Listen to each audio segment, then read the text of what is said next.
Hello नमस्कार। Math premiere league के YouTube channel पर आप सभी का स्वागत है। तो हम सॉल्व कर रहे थे क्लास 10 2025 मैथ के पेपर का सॉल्यूशन। ये इस सॉल्यूशन का चौथा वीडियो है। अगर इससे पहले आपने इसके 3 वीडियो नहीं देखे हैं तो सबसे पहले आप प्ले लिस्ट में जाइए, उसके 3 वीडियो को देखिए। इसके अंदर हम सॉल्व करेंगे इसके सेक्शन डी पार्ट को, जिसके अंदर आपको मिलेंगे ऐसे टाइप क्वेश्चन, निबंधात्मक प्रश्न जिसमें प्रश्नों की संख्या होगी 3, क्वेश्चन नंबर 18 से लेकर क्वेश्चन नंबर 20 तक। इसमें प्रत्येक प्रश्न होगा 4 अंक का, जिसकी मार्किंग टोटल बनेगी 12, और इसमें एक प्रश्न आपको दिया होगा और दूसरा प्रश्न इसमें एक अथवा में दिया होगा। आप दोनों में से कोई सा ही प्रश्न कर सकते हैं जो आपको इजी लगे। क्वेश्चन नंबर 18, दो संख्याओं के वर्गों का अंतर 180 है। छोटी संख्या का वर्ग बड़ी संख्या का 8 गुना है। दोनों संख्याएं ज्ञात कीजिए। माना बड़ी संख्या बराबर x और छोटी संख्या बराबर y। आइए देखते हैं प्रश्न क्या कह रहा है।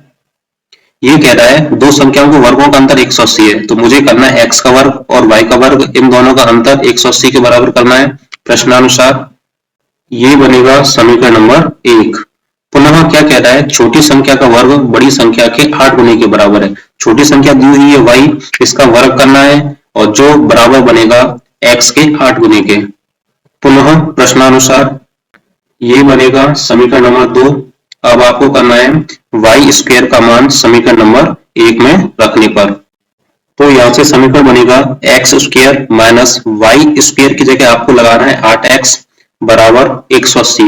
180 इधर आएगा तो 180 हो जाएगा माइनस का, तो यहां से समीकरण बनेगा x square minus 8x minus 180 बराबर 0। अब आपको 180 के ऐसे दो गुणनखंड करने हैं जिनका गुणा करने पर मिले 180 और घटाने पर मिले 8, जो बनेंगे 18 और 10। जब आप माइनस 18x में प्लस का 10x ऐड करोगे तो आपको मिलेगा माइनस का 8x। अब आपको इन दोनों में से लेना है x कॉमन और यहां से आपको लेना है 10 कॉमन। तो x कॉमन लेने पर तो ये बनेगा x ब्रैकेट में यहां बचेगा x माइनस 18। इन दोनों में से आपको लेना है प्लस का 10 कॉमन, प्लस 10 कॉमन लेने पर यह बनेगा x माइनस 180 मतलब 10 का भाग जाएगा और बचेगा 18 बराबर 0। x माइनस 18 इधर और x माइनस 18 इधर, दोनों तरफ कॉमन है। x माइनस 18 कॉमन लेने पर तो यहां बचेगा x और यहां बचेगा प्लस का 10, x प्लस 10 बराबर 0। अब आपको x की वैल्यू फाइंड करनी है। सबसे पहले आपको x माइनस 18 को 0 के बराबर करना है, फिर x प्लस 10 को 0 के बराबर करना है। जब आप x माइनस 18 को 0 के बराबर करोगे तो यहाँ से x की वैल्यू निकलेगी 18 माइनस का है तो उधर जाके हो जाएगा प्लस का। अब आपको x प्लस 10 को 0 के बराबर करना है, तो ये बनेगा x प्लस 10 बराबर 0। 10 उधर जाएगा तो 10 हो जाएगा माइनस का, तो यहाँ से x की वैल्यू निकलेगी माइनस 10। इसे आपको नहीं लेना है क्योंकि यहाँ x की वैल्यू निकली है ऋणात्मक, जो हमें नहीं लेना है। हमारे पास x की वैल्यू फिर निकल के आएगी 18। ये निकल के आई सबसे बड़ी संख्या। अब सबसे छोटी संख्या y का मान ज्ञात करना है, तो x का मान समीकरण नंबर 2 में रखने पर समीकरण 2 क्या है, समीकरण 2 है y स्क्वायर बराबर 8x। x बराबर आपको 18 रखना है, तो यहाँ से समीकरण बनेगा y स्क्वायर बराबर 8 गुणा 18। 8 गुणा 18 मिलके बनेगा 144। जब y पे से वर्ग घटेगा तो इसमें लगेगा वर्गमूल, तो ये बनेगा y बराबर वर्गमूल के अंदर 144 और 144 का वर्गमूल होता है 12। तो यहाँ से मेरे पास दोनों संख्या निकल के आ गई 18 और 12, जिसमें बड़ी संख्या है 18 और छोटी संख्या है 12। अतः बड़ी संख्या बराबर 18 और छोटी संख्या बराबर 12। इसका दूसरा प्रश्न जो अथवा में दिया हुआ है क्या कह रहा है, दो क्रमागत धनात्मक पूर्णांक ज्ञात कीजिए जिनके वर्गों का योग 365 है।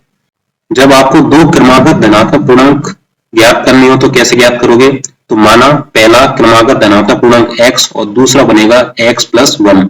अब प्रश्न में कह रहा है कि इनके वर्गों का योग 365 के बराबर है, तो प्रश्नानुसार तो ये बनेगा x square plus x plus 1 का स्क्वायर बराबर 365। x स्क्वायर का x स्क्वायर, x प्लस 1 का होल स्क्वायर, ये खुलेगा a प्लस b के होल स्क्वायर से, जो होता है a प्लस b का होल स्क्वायर बराबर a square plus 2ab plus b square. तो यहां से जब आप इसको खोलोगे तो ये बनेगा x square plus 2ab, 2a की वैल्यू x, b की value 1 plus b square, b दे रखा है 1 तो 1 का स्क्वायर बनेगा 1 जो बराबर होगा 365 के। 365 इधर आएगा तो 365 माइनस का हो जाएगा तो ये बना x square plus x square बराबर 2x square plus 2x plus 1। 365 इधर आएगा तो ये बनेगा माइनस का 365 बराबर जो 2x square plus 2x minus 365 minus का और 1 प्लस का है तो इसमें 1 जोड़ने का बनेगा माइनस का 364 बराबर 0। इन सब में 2 कॉमन है तो या तो आप इनसे 2 कॉमन लेके इधर भेज दो तो 0 में पहुंच जाएगा, या इस पूरे समीकरण में आप 2 का भाग लगा दो तो ये बनेगा x square plus x minus 182 बराबर 0।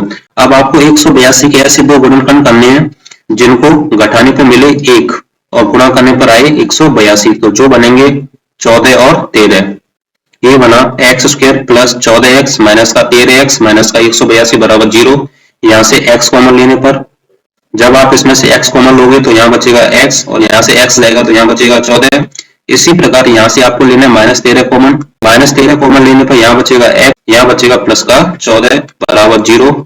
इन दोनों में x प्लस 14 और x प्लस 14 कॉमन है तो x प्लस 14 कॉमन लेने पर तो यहाँ बचेगा x और यहाँ बचेगा -13 जो बराबर है 0 के। अब आपको x प्लस 14 बराबर करना है 0 के, फिर x माइनस 13 बराबर करना है 0 के। x प्लस 14 बराबर 0, ये 14 उधर जाएगा तो हो जाएगा माइनस का तो यहाँ से x की वैल्यू निकलेगी -14। इसे नहीं लेंगे क्योंकि प्रश्न में धनात्मक पूर्णांक पूछ रहा है और ये निकल के आया ऋणात्मक। आगे x माइनस 13 बराबर 0 तो 13 उधर जाएगा तो बनेगा प्लस का तो ये x की वैल्यू निकलेगी प्लस का 13। ये आपको लेना है क्योंकि ये 13 निकला धनात्मक तो x का मान निकलेगा धनात्मक और अगली जो संख्या है वो बनेगी x प्लस 13। x प्लस 1 बराबर x की जगह आपको रखना है 13, 13 प्लस 1 बराबर 14। तो यहाँ से पहला धनात्मक पूर्णांक निकला 13 और दूसरा धनात्मक पूर्णांक जो क्रमागत है वो निकलेगा 14। प्रश्न संख्या 19 सिद्ध कीजिए कि 1/1 plus sine theta plus 1/1 minus sine theta बराबर 2 सेक स्क्वायर थीटा के। तो सबसे पहले LHS लेने पर LHS दी हुई है 1/1 plus sine theta plus 1/1 minus sine theta. इन दोनों नंबर्स को आपको भिन्न मानकर हल करना है। तो भिन्न हल करने का सीधा तरीका बता रहा हूं कि यहाँ पर आपको करना है क्रॉस मल्टीप्लाई। इस एक का मल्टीप्लाई करना है 1 माइनस साइन थीटा से और इस एक का मल्टीप्लाई करना है 1 प्लस साइन थीटा से और इन दोनों नंबरों को नीचे आपस में मल्टीप्लाई करके रखना है। तो यहाँ से बनेगा ये 1 माइनस साइन थीटा इधर आएगा तो ये बनेगा 1 minus sine theta plus 1 plus sine theta इस 1 के पास जाएगा तो ये बनेगा 1 प्लस साइन थीटा अपॉन में 1 प्लस साइन थीटा और 1 माइनस साइन थीटा आपस में मल्टीप्लाई हो जाएगा तो बनेगा 1 minus sine theta 1 plus sine theta. यहाँ साइन थीटा माइनस का है और ये साइन थीटा प्लस का है तो आपस में ये जुड़ेंगे तो बनेगा 0 और 1 मिलके बनेगा 2 तो ऊपर बचा केवल 2। अब देख पा रहे हो ये बन रहा है a plus B a minus B जो होता है a square minus B square. तो यहां से बनेगा a का square minus sine square theta 1 minus sine square theta बनता है cos स्क्वायर थीटा के 1/cos स्क्वायर थीटा बराबर होता है sec स्क्वायर थीटा के। तो यहां से बनेगा ये, यही हमें प्रूफ करना था 2 cosec स्क्वायर थीटा। मैं यहाँ पे लिख देता हूँ a square minus B square होता है a plus B a minus b नीचे sine square theta plus cos square theta बराबर होता है 1 के। इसका दूसरा प्रश्न जो अथवा में दिया हुआ है क्या कह रहा है sign square theta cos theta plus cos Q theta plus tan theta sin theta बराबर sec थीटा के। सबसे पहले LHS लेने पर ये बनेगा LHS और इसको प्रूफ करना है RHS के बराबर। तो LHS बराबर LHS दी हुई है sign square theta cos theta plus cos Q theta plus tan theta sin theta. यहाँ पर आपको इन दोनों में से cos थीटा कॉमन लेना है। cos थीटा कॉमन लेने पर यहाँ बचेगा cos थीटा ब्रैकेट में यहाँ से cos जाएगा तो यहाँ बचेगा sin square theta plus cos Q में से एक cos जाएगा तो यहाँ बचेगा cos square theta plus tan बराबर होता है sin अपॉन cos तो tan की जगह sin अपॉन cos रखने पर इंटू sin थीटा। हमें पता है sin square theta plus cos square theta बराबर होता है 1 के। यहाँ sin का sin से मल्टीप्लाई होगा तो ये बनेगा sin square theta upon cos theta. तो यहाँ से ये निकलेगा cos theta plus sign square theta upon cos theta. तो आप इस फ्रैक्शन को सॉल्व करोगे तो कॉस का कॉस के साथ मल्टीप्लाई होगा तो ही बनेगा कॉस स्क्वायर थीटा, प्लस यहाँ बचेगा sign square theta upon cos theta. हमें पता है sign square theta plus cos square theta बराबर होता है 1 के 1 अपॉन कॉस थीटा।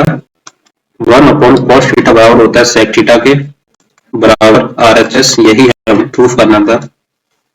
प्रश्न संख्या 20, निम्न बारंबारता बंटन का माध्य ज्ञात कीजिए। ये आपको वर्ग अंतराल दे रखा है और ये इसकी बारंबारता दे रखी है।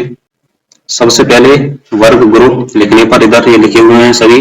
इसकी बारंबारता फ्रीक्वेंसी दे रखी है 22, 18, 20, 12, 15, 13। n बराबर निकलेगा इन सब की टोटलिंग करने पर आएगा 100। CF संचयी बारंबारता कैसे निकलेगी, यहाँ 22 दे रखा है। सबसे पहले आपको लिखना है 22, इस 22 को 18 के साथ जोड़ना है। 22 प्लस 18 बराबर 40। इसी प्रकार इस 40 को 20 में जोड़ना है तो ये बनेगा 40 प्लस 20 बराबर 60। 60 प्लस 12 मिलकर बनेगा 72। 72 और 15 मिलकर बनेगा 87। 87 और 13 मिलकर बनेगा 100। यहाँ आपको क्रॉस चेक करना है कि यहाँ लास्ट में आपको 100 मिल रहा है वो इस 100 के बराबर होना चाहिए। अगर नहीं आ रहा है यही आपका गलत है। n अपॉन 2 निकलेगा n बराबर 100, 100 बटे 2 बराबर 50। तो आपको यहाँ पर देखना है कि इन सब में से 50 से जस्ट बड़ा नंबर कौन सा है, जो दे रखा है 60। 60 की वर्ग सीमा क्या है, वर्ग सीमा दे रखी है 27 से लेकर 37 तक। इसमें निम्न पद n बराबर निकलेगा 27। इन दोनों का अंतराल दे रखा है 37 माइनस 27 बराबर 10, जो निकलेगी h की वैल्यू h बराबर 10।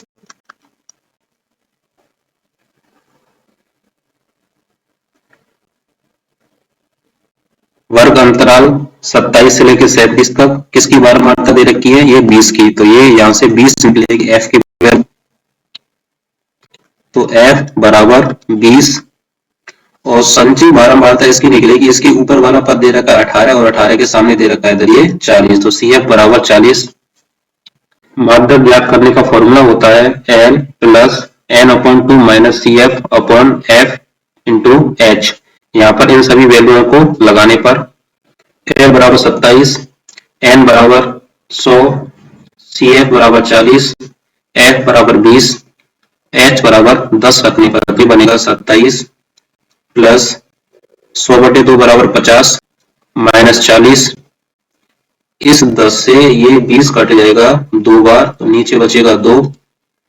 तो यहाँ बचेगा 27 प्लस 50 माइनस 40 बराबर 10 बटे 2। 2 का भाग 10 में लगाओगे जो जाएगा 5 बार, तो यहाँ बचेगा 27 प्लस 5 बराबर 32।